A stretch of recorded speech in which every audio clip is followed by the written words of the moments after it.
দুজনে এত সেজেগুজে কোথায় যাচ্ছি? আমাদের আজকে আছে মিউজিক ভিডিও শুটিং, প্রি ওয়েডিংও বলতে পারো। তো ওই জন্য ভোরবেলা উঠেই দেখো খাওয়া দাওয়ার প্ল্যানিং চলছে। আমাদের টাইম দেওয়া হয়েছিল 5:30টার মধ্যে, কোচবিহারেই শুটিং হবে। তো আমরা ভোরবেলাতেই চলে গেলাম। এই হলো আমাদের ক্যামেরাম্যান দাদারা। আমাদের ফার্স্ট লোকেশন হলো হরিশপাল চৌপতি। ওখানে কিছু ফটো ভিডিও শুটিং করার পর তারপর চলে গেলাম বাজারের মধ্যে। যেহেতু ভোরবেলা গেছিলাম, সকাল সকাল তো দোকানপাট খোলে না, তো ওখানে ভালো মতো শুটিং হয়ে গেল। এরপরে আউটফুটগুলো দেখতে শুরু করলাম, কত সুন্দর সুন্দর এসছে।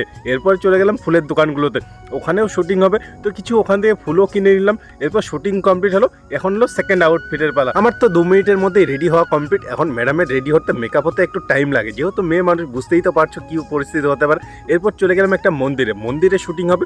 মন্দিরে শুটিং, ভিডিও, ফটো সবকিছু তো হয়ে গেল, কিন্তু শরীরের 12টা বেজে গেল। এখন টাইম হলো থার্ড আউটফিট। তো আর কি, এখন ড্রেস চেঞ্জ করে চলে গেলাম সোজা মদন মোহন মন্দিরের উল্টো পাশে যে পার্কটা আছে। পরের লোকেশন হলো ওই জায়গাটায় গিয়ে ভেতরে দিই কত সুন্দর সুন্দর জায়গা আছে, কত সুন্দর সুন্দর ডিজাইন করা আছে।